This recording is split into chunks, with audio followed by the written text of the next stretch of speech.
Halo guys, sekarang aku lagi di podcast Bala atau podcast bareng Vepala. Jadi selama beberapa minggu ke depan ini, kita dari Vepala punya podcast sendiri. Dan yang pastinya setiap minggu kita punya tema yang berbeda juga dong. Nah, buat tema minggu kali ini, kita akan berbincang-bincang sama narasumber kita tentang celoteh seputar Kevin Vibes. Buat aku udah dapet teman ngobrol aku nih, namanya Mas Yana. Buat Mas Yana mungkin bisa memperkenalkan dirinya, Mas. Oke, halo teman-teman semua. Perkenalkan, nama saya Sri Yana Pradipda, biasa panggil Yana. Untuk nama lapangan di Vepala sendiri paracetamol. Kenapa kok namanya paracetamol? Karena dulu waktu pendidikan dasar dan pelantikan sama panitia, katanya saya bikin pusing panitia, makanya dikasih nama paracetamol. Tapi kalau dari saya sendiri ngambil hikmahnya, karena paracetamol ini bermanfaat untuk berbagai macam obat, saya menggambarkan diri saya bisa bermanfaat untuk banyak orang. Untuk di Vepala sendiri, saya megang di divisi Keving atau susu buah. Oh, berarti Mas Yana ini udah ahli dan juga udah tahu di dunia perkevingan Mas ya berarti ya? Kalau dibilang ahli sih enggak, cuman kalau tahu ya sekedar tahu aja sih. Oke, aku juga ada beberapa pertanyaan-pertanyaan nih Mas dari teman-teman pendengar tentang Kevin itu sendiri. Nah, mulai dari pertanyaan pertama ini, buat Kevin itu apa sih Mas? Yang Mas Yana tahu itu? Kalau Keving sendiri itu secara singkat sih cuman kegiatan menyusuri gua. Udah, jadi segala kegiatan yang menyusuri gua itu bisa dikatakan sebagai Keving. Seperti itu. Oh, baik. Kevin itu berarti kegiatan kita dalam menyusuri goa. Ya, betul sekali. Nah, kalau misalnya orang melakukan kegiatan caving, pasti punya tujuan utamanya ya Mas ya? Ya, betul. Kalau tujuan utamanya melakukan caving sendiri itu apa ya Mas? Kalau dari saya sendiri sih ada dua tujuan utama. Yang pertama itu untuk rekreasi, yang kedua itu untuk penelitian. Jadi untuk mereka yang berekreasi itu biasanya di gua-gua yang jadi tempat wisata. Nah, kalau untuk yang sebagai penelitian itu biasanya gua-gua yang belum terjelajahi sepenuhnya. Seperti itu. Oh, berarti ada dua Mas ya, ada penelitian dan juga ada juga tentang rekreasi. Iya, betul. Oke. Nah, selain tahu tujuan utamanya, para pendengar juga pasti mau tahu nih manfaat dan juga keuntungan yang kita dapat dari caving itu sendiri. Apa tuh Mas kira-kira? Ini mohon maaf kalau salah ya, karena saya bukan ahlinya. Keuntungan sama manfaat itu tergantung sama orangnya masing-masing sih, tergantung dari tujuannya tadi. Kalau tujuannya berekreasi ya jelas untuk hiburan aja, untuk seneng-seneng. Nah, kalau untuk penelitian banyak ilmu yang didapat. Bisa jadi tergantung dari apa yang diteliti, entah itu kedalaman gua, flora fauna yang ada di dalam gua, ornamen-ornamen gua dan lain-lain. Banyak manfaatnya. Tapi kalau dari saya sendiri, mau itu temanya penelitian atau berekreasi, saya selalu bersenang-senang. Apa yang bisa didapat ilmunya selalu saya cari tahu, karena saya orangnya tipenya penasaran ya, pengen tahu, rasa ingin tahu saya tinggi. Jadi apapun kegiatannya, entah itu serius atau gak serius, saya selalu melakukannya dengan senang hati. Oh, iya. Tadi kan Mas Yana sempat bilang juga tentang ornamen-ornamen gua Mas ya, dan juga fauna-fauna di dalam gua. Kalau boleh tahu, yang selama Mas Yana telusuri dari gua Mas Yana masuki itu, Mas Yana udah pernah ketemu ornamen apa aja dan juga fauna-faunanya apa aja ya Mas? Kalau ornamen banyak ya.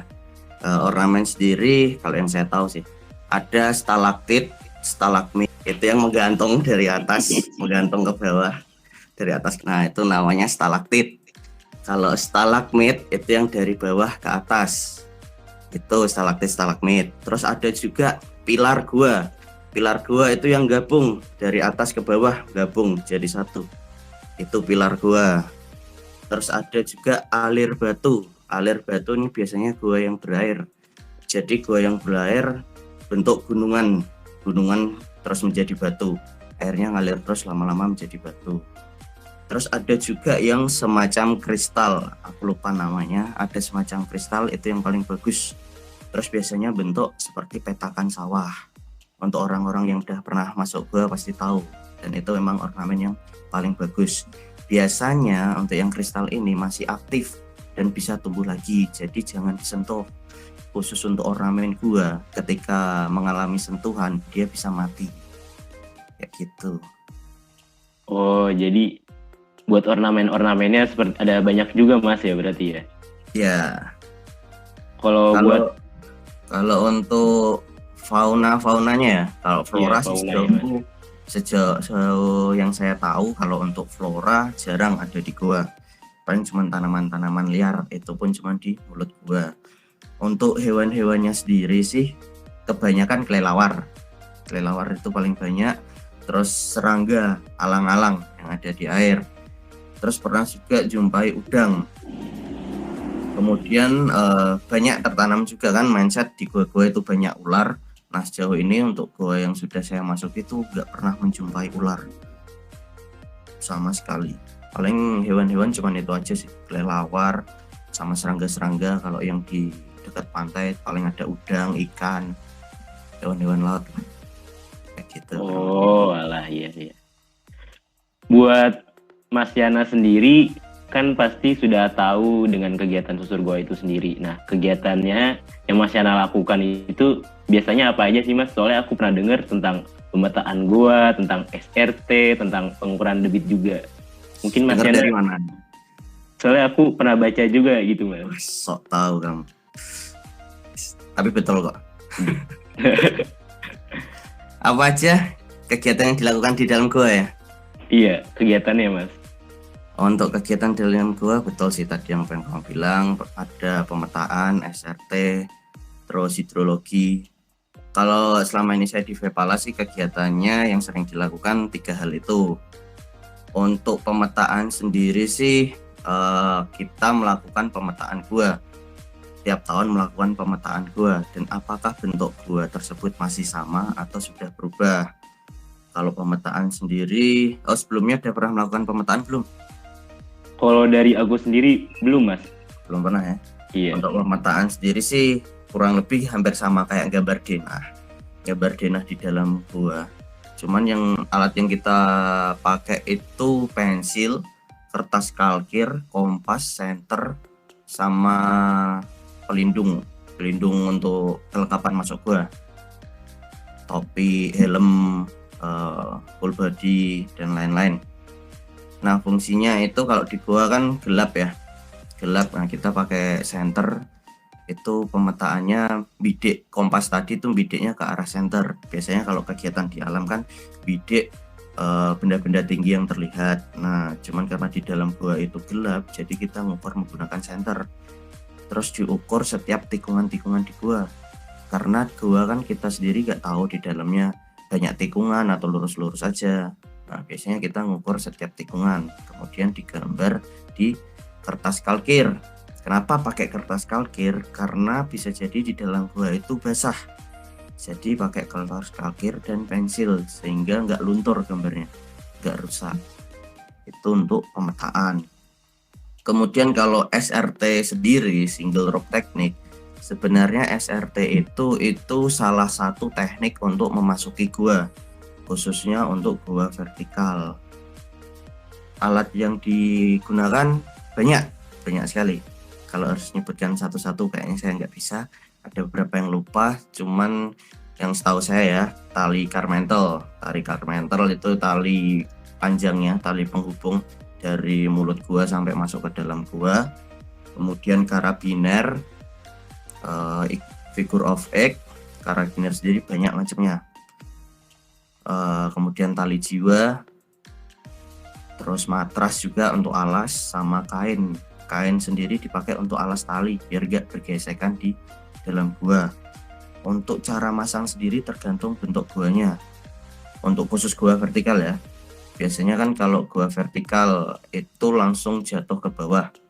Nah kita cari di mulut gua itu apa yang bisa menjadi pegangan atau pengait untuk talinya. Bisa jadi pohon, atau dari ornamen gua sendiri, tapi yang kuat ya.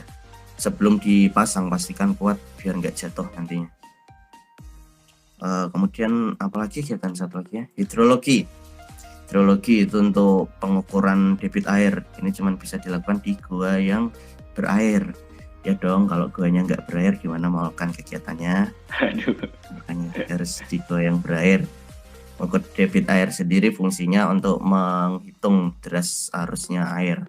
Itu ada rumusnya sama perhitungannya. Cuman kalau saya jabarkan di sini jatuhnya lama.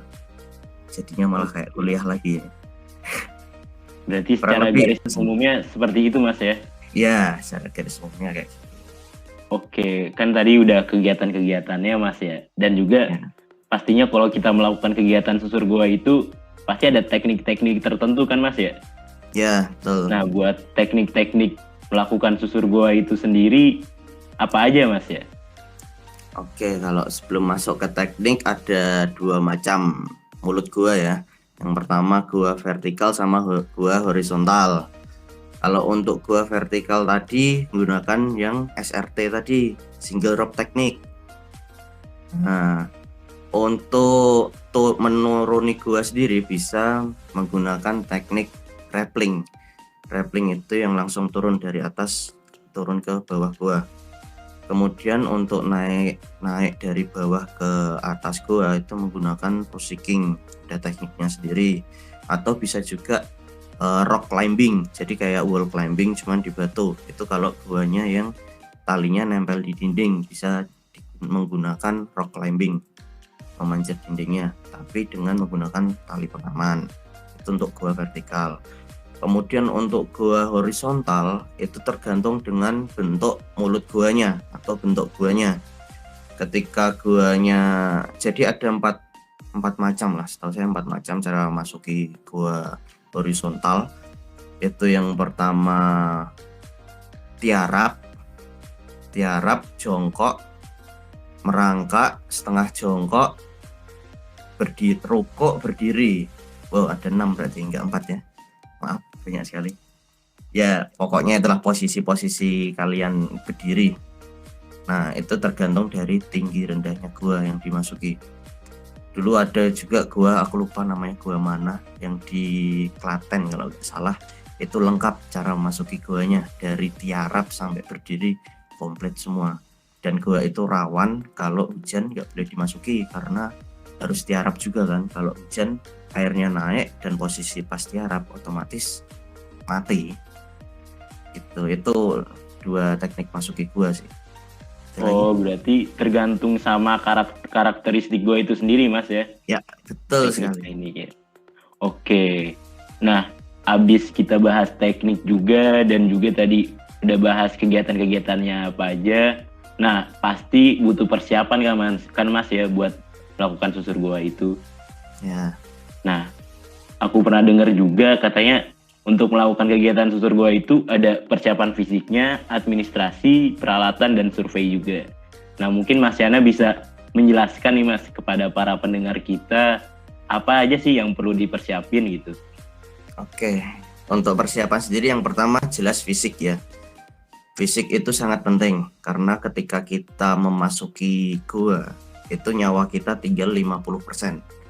Karena nggak tahu di dalam gua itu bakal terjadi apa. Ketika kita sudah masuki gua, ibaratnya kita sudah terputus hubungan sama dunia luar. Jadi tinggal keselamatan kita di dalam gua itu. Apalagi guanya gelap kan. Jadi kita tidak bakal tahu apa yang akan terjadi di dalam gua. Itu yang pertama, persiapan fisik sangatlah penting. Fisik harus optimal. Jangan sakit. Kalau sakit disarankan nggak usah masuk. Kemudian yang kedua administrasi ya. Ketika kita akan masuki gua, kita wajib administrasi. Walaupun gua tersebut gua yang belum pernah dijelajahi ya, gua yang belum pernah diketahui, kita wajib administrasi. Yang dimaksud dengan administrasi ini apa? Laporkan kehadiran kita, kedatangan kita. Kalau di tempat tersebut tidak ada pihak lapornya, lapor RT setempat atau RW setempat atau kelurahan setempat. Kalau kita akan memasuki gua tersebut tanggal sekian sampai sekian. Jadi ketika kita selesai, kita juga wajib lapor kalau kita sudah selesai. Karena kalau terjadi apa-apa di gua setelah lewat dari hari yang dijanjikan, setidaknya dari pihak administrasi mengetahui kalau kita belum kembali.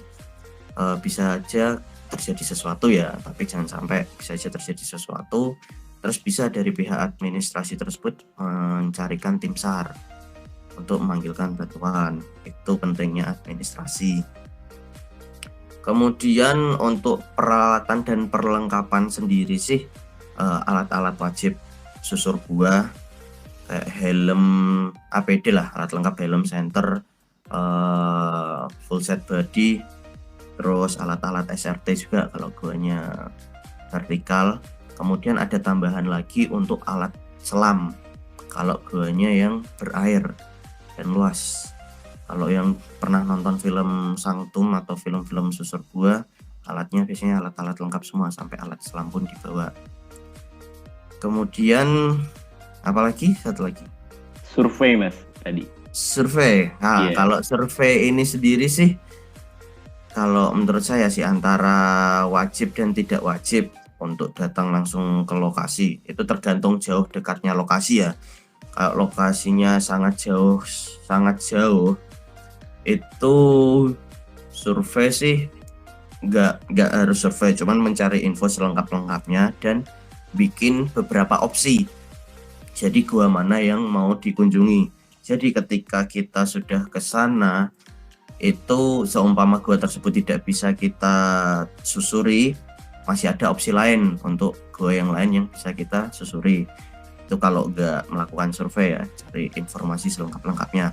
Tapi ketika gua itu dekat dan masih bisa dijangkau, lebih baik survei terlebih dahulu untuk mencari informasi kapan gua bisa dimasuki, batas maksimal gua dimasuki, info rumah sakit yang dekat dari gua tersebut atau puskesmas, terus info administrasi dan lain-lain kayak gitu sih. Oh, berarti ibarat kata kita harus sedia payung sebelum hujan juga Mas ya. Kayak kita melakukan camping juga harus diperhatikan juga Mas ya, berarti. Betul. Oke. Selain itu ada juga nih teman-teman pendengar yang bingung nih. Apa aja sih Mas yang hambatan-hambatan yang Mas hadapi ketika melakukan susur goa? Nah, Mas Yana dipersilahkan banget nih buat jawab ini nih. Oke, kalau hambatan-hambatan sendiri sih dari sebelum sampai sesudah memasuki gua ya. Kalau dari sebelum sih biasanya hambatan paling utama di administrasi. Seringnya tidak dapat izin sih, atau masalah biaya. Untuk itu surat-surat harus lengkap, surat izin dari kampus dan lain-lain harus lengkap untuk hambatan di administrasi. Kalau untuk susur guanya sendiri sih, untuk hambatan kurang lebih nggak ada. Paling karena kita nggak tahu sih di dalam kayak gimana, paling dibatasi waktu. Jadi ketika misalkan batas waktu di dalam gua 1 jam, jadi udah menyusuri setengah jam sisanya harus sudah perjalanan kembali. Kalau hambatan di dalam gua sih nggak pernah ada sih hambatan. Sejauh ini lancar-lancar saja. Paling sebelum masuki gua sih antara administrasi sama cuaca itu. Oh iya. Oke Mas. Buat aku juga pernah dengar nih Mas. Kan aku juga lihat-lihat di berita katanya ada yang pernah yang namanya tersesat di dalam goa. Nah, menurut Mas Yana sendiri itu penyebab kita tersesatnya itu seperti kenapa sih Mas? Dan juga gimana caranya kita mengantisipasi kalau kita tersesat tersebut, gimana Mas? Kira-kira. Pertanyaan yang bagus ya. Nih ilmu survivalnya dipakai untuk ketika kita tersesat di gua. Yang pertama, memungkinkan kenapa kita bisa tersesat. Yang pertama itu kita tidak melakukan pemetaan. Ketika gua tersebut itu ada bercabang, memiliki banyak cabang ya, kita tidak melakukan pemetaan atau sudah melakukan pemetaan tapi tidak dilakukan dengan benar. Jadi cuman menggambar apa yang kita susuri tapi cabangnya tidak digambar. Itu juga bisa menjadi salah satu penyebab kita tersesat. Terus kemudian salah satu penyebab tersesat juga ketika kita masuk gua itu bersama rombongan, sementara kita kemudian pisah dari rombongan. Nah, ketika kita masuki gua itu jangan sampai lebih dari 1 meter dengan rombongan, karena posisi gua itu memang benar-benar gelap. Ketika kita sudah jarak pisah 1 meter itu bisa jadi nggak kelihatan yang depan kita, jadi bisa terpisah dan tersesat. Nah, kemudian kalau untuk ketika kita tersesat, gimana cara survive-nya, cara bertahan hidupnya? Pertama, jangan panik, tenang. Kemudian periksa dulu alat apa aja yang ada kalian bawa. Misalkan kalau kalian masih dengan alat lengkap, ada senter, makan, dan lain-lain, itu nggak masalah, bisa menyusuri jalan kembali. Ketika sudah tersesat, telusurilah jalan kembali. Ketika alat kalian lengkap, ada peta dan lain-lain, langsung kembali aja, nggak usah menyusul yang di depan, langsung jalan kembali ketika terpisah dari rombongan itu tersesat ya. Itu kalau alatnya lengkap. Kalau seumpama kita tidak bawa alat lengkap, cuman senter sama pelindung badan aja, pelindung badan, helm sama senter, nggak bawa alat lengkap, tersesat dan terpisah dari rombongan itu dan sendirian. Nah, selagi masih ada senter, gunakanlah cari benda sekitar. Benda sekitar apa yang bisa dimanfaatkan. Biasanya kalau di gua itu pertama cari sumber air biar bisa bertahan hidup. Tampunglah air sebanyak-banyaknya. Misalkan kalau pakai helm, tampung air. Terutama cari air sebanyak-banyaknya. Sebelum nyari jalan keluar ya, cari air dulu untuk bertahan hidup. Dan jangan pergi terlalu jauh dari tempat kalian tersesat. Kalau bisa tandai di ornamen-ornamen guanya biar bisa kembali ke titik awal itu. Kurang lebih seperti itu. Kemudian pentingnya alat sih, dan tadi di awal saya bilang ketika kita masuk di gua, nyawa kalian tinggal 50%. Nah, 50% itu ada di alat. Itulah kenapa masuki gua harus menggunakan alat lengkap. Kemudian kalau kalian masuknya rombongan dan rombongan itu tersesat, jangan pernah meninggalkan dari titik awal lebih dari 2 orang.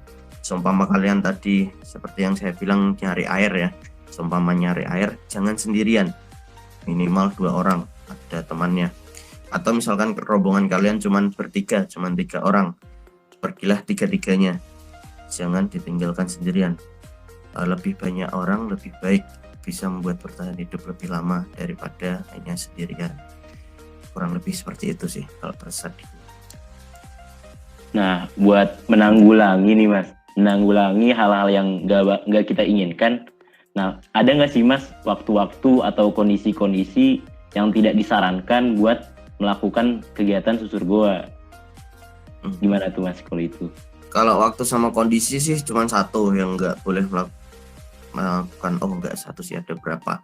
Kalau dari situasi sih, waktu itu jangan pas hujan. Sama sekali jangan pernah nyusur gua ketika hujan, karena kita nggak tahu gua itu ketika hujan bakal banjir atau gimana. Bisa saja kita pas masuki itu guanya gua kering, tidak basah sama sekali, tapi ketika pas kita di dalam hujan terus kemudian terjadi banjir, ya sudah, wassalam.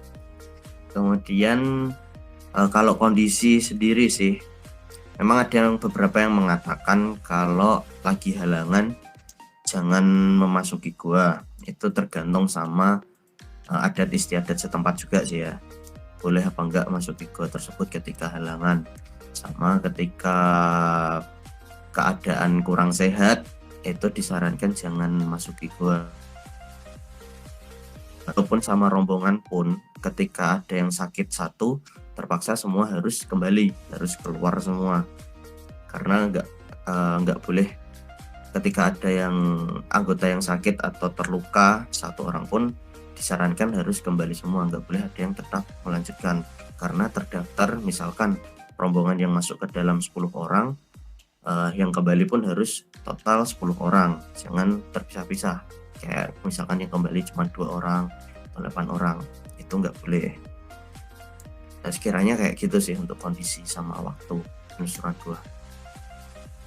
Nah, kalau buat sekarang aku masih penasaran banget nih sama pengalaman dari Mas Yana sendiri. Nah, kalau Mas Yana ini udah pernah menyusuri berapa gua, Mas? Kalau pernah menyusuri berapa gua, banyak sih. Banyak, nggak bisa disebutkan satu-satu. Paling coba aku sebutkan beberapa ya. Dulu kan juga pernah ekspedisi di Alas Purwo. Alas Purwo juga ada guanya, kalau nggak salah namanya Gua Istana. Itu juga pernah. Tapi karena alat kita nggak lengkap, saya cuman masuk berapa meter aja. Di situ kalau di Alas Purwo itu guanya jadi gua petilasan, jadi gua untuk nyari ilmu lah beratnya kalau orang Jawa itu. Kemudian ada juga kalau di Pati ya, di Pati ada 2 gua yang sudah saya susuri, Gua Pancur sama Gua Wareh. Kalau sekarang sudah jadi tempat wisata. Kemudian ada juga di Klaten, saya lupa nama guanya, ada 2 gua. Kemudian di Jogja ada Gua Senen sama Gua Plelen.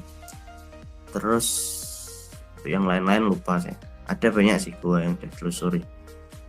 Karena saya hobi juga sih untuk kegiatan-kegiatan ekstrim, hobi susur gua. Jadi emang sering untuk menyusuri gua. Tapi walaupun saya hobi, saya nggak pernah pergi sendiri, selalu ada teman-temannya. Tuh kurang lebih. Untuk yang paling favorit sih Gua Pancur, paling recommended. Kalian bisa searching Gua Pancur. Itu guanya berair, sekali kalian masuk itu airnya langsung sedada orang dewasa. Seru sekali masuk di sana. Kedalamannya kurang lebih 8 km.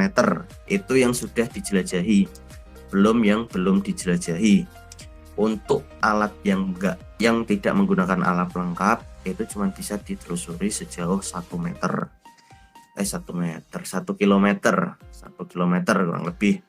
Dulu sama Vepala juga udah pernah ke Gua Pancur, kita cuma sampai sejauh 1 kilometer itu. Ada lagi ke dalam, dilihat kayaknya airnya terlalu dalam dan harus bawa alat lengkap kayak alat selam. Tuh, buat kalian untuk pemula-pemula pengen nyoba, Gua Pancur sangat recommended. Tapi sekarang sudah jadi tempat wisata, jadi untuk administrasinya harus benar-benar disiapkan gitu. Oh, Gua Pancur, Mas, ya berarti ya? Ya, Gua Pancur. Bisa juga nih para pendengar-pendengar podcast kita yang mau ke Gua Pancur, mungkin bisa ditanya-tanya sama Mas Yana ini. Ya, boleh. Oh iya, Mas, kan kalau orang melakukan susur goa pasti ada rasa takut ya, Mas ya. Nah, Ya, rasa takut ini biasanya yang paling dipikirin sama orang-orang yang mau memulai buat menyusuri goa. Nah, kalau Mas Yana sendiri, apa aja sih, Mas, rasa takut yang suka timbul dan juga cara menanggulanginya gitu? Kalau dari saya sendiri ya, saya emang penggemar olahraga ekstrim. Kalau takut sih jelas takut, tapi rasa penasaran saya lebih tinggi. Jadi tetap pengen masuk sih. Pertama, kalau biasanya yang bikin takut itu untuk orang para pemula, takut ada hewan macam-macam di dalam gua, terutama takut ada ular. Tapi sejauh yang saya alami, gua yang pernah saya masuki belum pernah menjumpai adanya ular. Paling ada ular itu di mulut-mulut gua, nggak sampai di dalam, karena semua makhluk hidup itu jarang yang bisa hidup sampai di dalam gua karena minimnya oksigen dan tidak ada sesuatu flora atau fauna yang bisa dimakan atau dikonsumsi. Jadi pada umumnya kayak hewan-hewan yang berbahaya itu cuma hidup di mulut gua saja. Paling ketakutan pertama sih takut karena menjumpai hewan-hewan itu ya, hewan-hewan yang tidak diketahui ada nggak di dalam guanya. Nah, kalau takut menjumpai hewan-hewan kayak gitu, untuk rasa takut hal itu, yang pertama jelas untuk alat-alat yang lengkap pelindungan diri. Misalkan kayak ular ya, ular kan biasa melata di bawah, sementara alat lengkap untuk masuk di gua menggunakan sepatu boots, jadi jelas aman dari gigitan ular. Kita juga menggunakan sarung tangan, jadi kalau nggak sengaja menyentuh atau memegang terus kemudian terkena bisa yang beracun masih bisa terlindungi. Kita juga menggunakan helm untuk melindungi kepala. Mungkin ada ular yang berada di langit-langit gua masih bisa terlindungi karena kita menggunakan helm. Jadi untuk ketakutan atas hewan-hewan yang ada di gua, asal kita menggunakan alat yang lengkap untuk pelindung kaki, badan, tangan, dan kepala kita, insya Allah aman.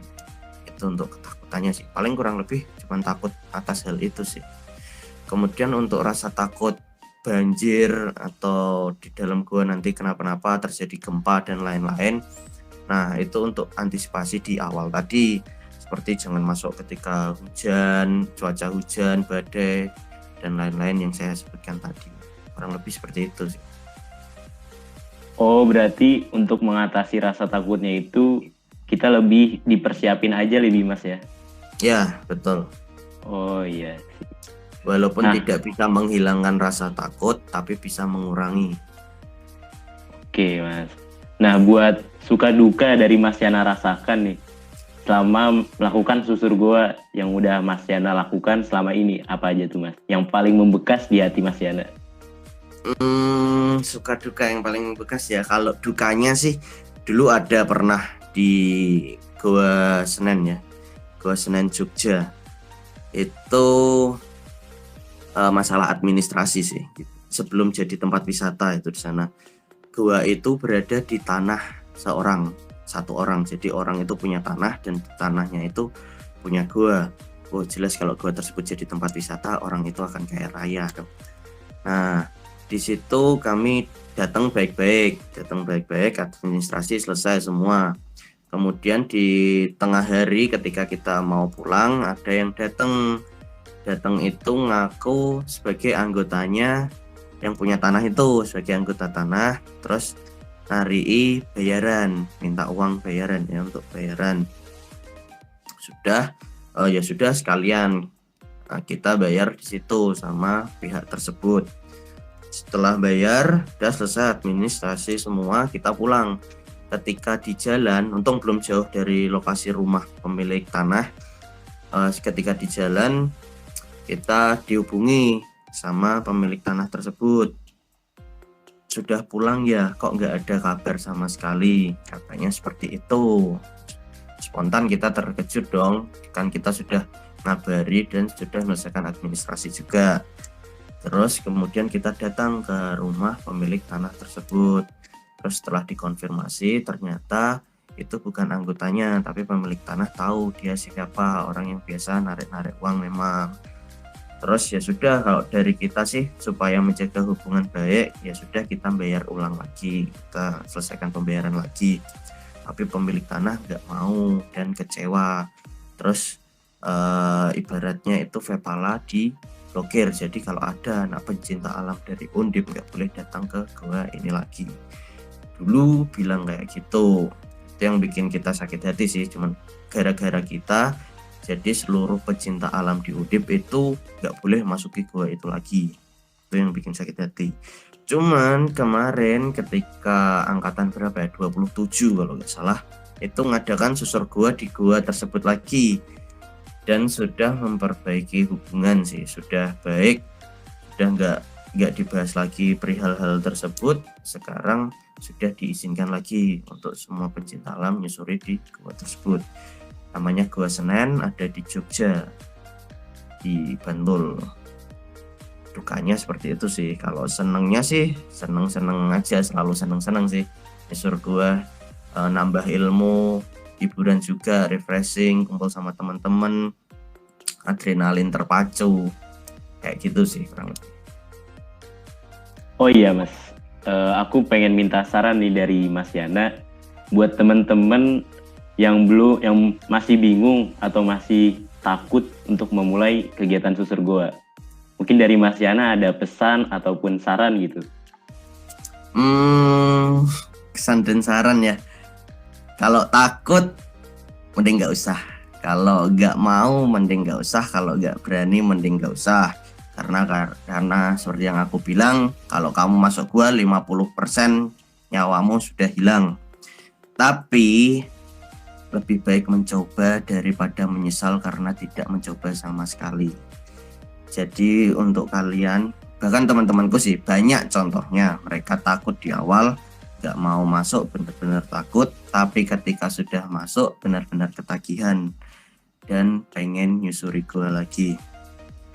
Sarannya sih, untuk apapun yang ada di pikiran kalian, apapun yang membuat kalian takut, cobalah dulu. Untuk apa takut kalau kalian sendiri belum mencoba? Itu sih pesan sama sarannya. Oh iya, berarti yang penting kita harus yakin dulu Mas ya, sebelum Iya. kita melakukan kegiatan susur goa. Selama alatnya lengkap, aman-aman aja sih.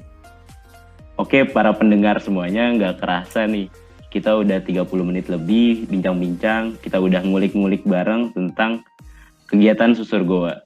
Terima kasih banyak buat Mas Yana yang udah meluangkan waktunya dan juga membagi ilmu-ilmunya.